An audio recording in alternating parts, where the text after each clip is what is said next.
McFarland.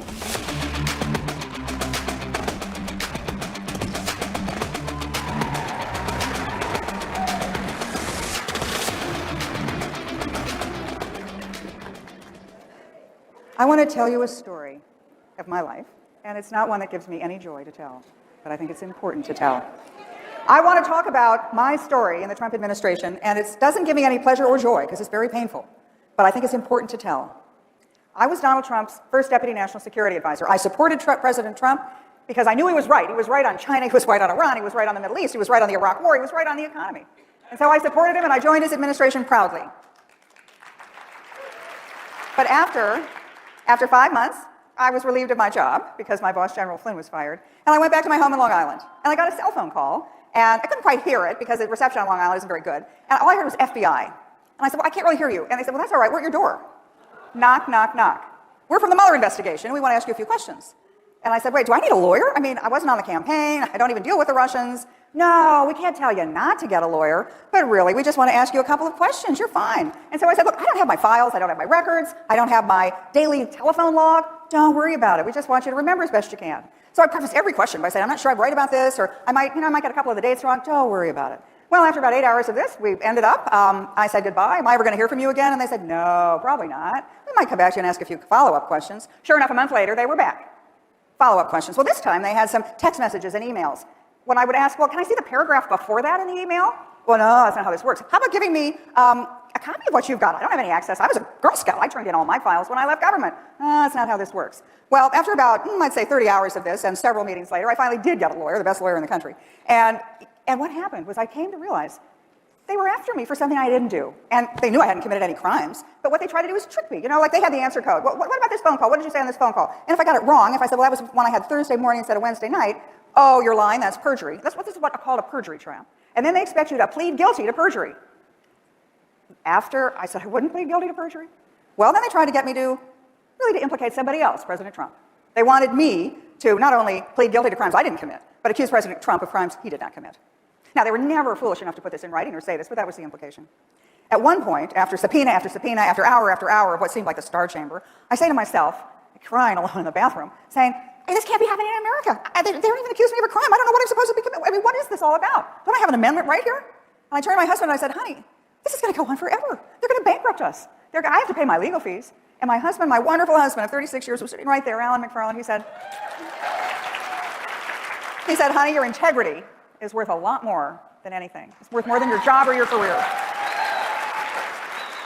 So sure enough, when they realized they weren't going to break me, they gave up. It was like threw me away like a dirty piece of Kleenex. And so my husband said, we're getting out of the country. We went to the most remote part of the Western Highlands of Scotland. We went out to the Hebrides Islands in the middle of the Atlantic. We went to places where there was no cell phone, there was no Wi-Fi, there was certainly no television. And if I wanted to take a long walk along the ocean, I had to shoo sheep out of the way and then every now and then a couple of goats. Well, I got my head back together and I wrote a book.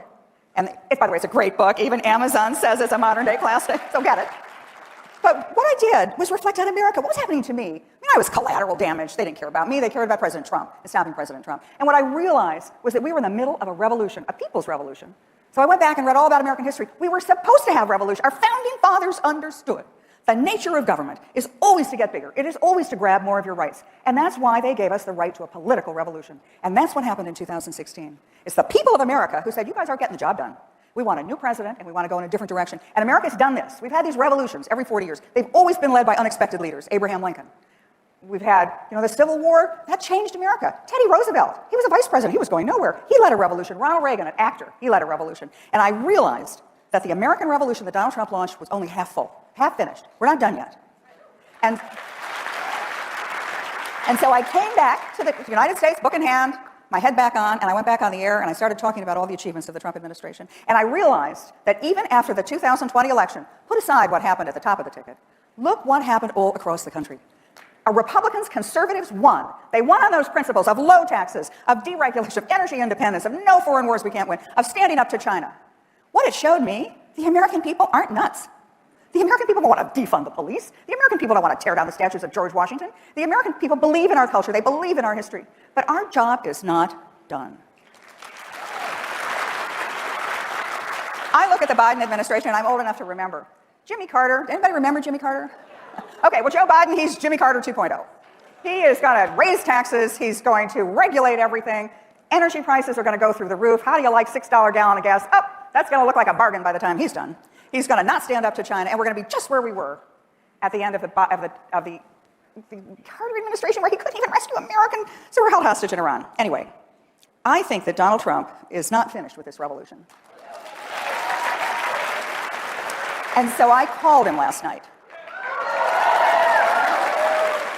And I wasn't sure. I was actually talking to him. And I said, Mr. President, is that you? Because he picked up right away. And he said, yeah, KT, it's me. I'm here for you. This is Donald Trump. I'm here for you. And I said, Mr. President, I'm at CPAC. And there are a lot of people who are discouraged because they think that it's over. Where's the Trump revolution? And you know what President Trump said? He said, I'm going to talk about the future.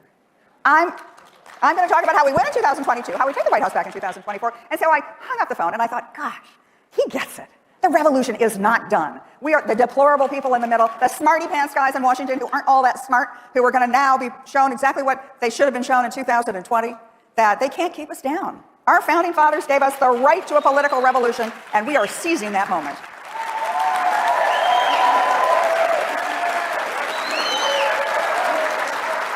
I just want to... Thank you.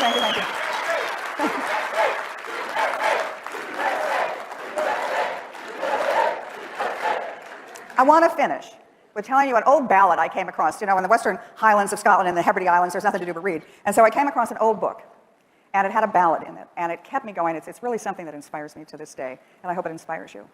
It says, I am hurt, but I am not slain. I will lay me down and bleed a while, and then I will rise and fight again. And I think that is where America is today. I think that's where President Trump is today. And I think that is the rest of my life. I am going to fight for this nation and fight for our rights. Thank you very much for the honor.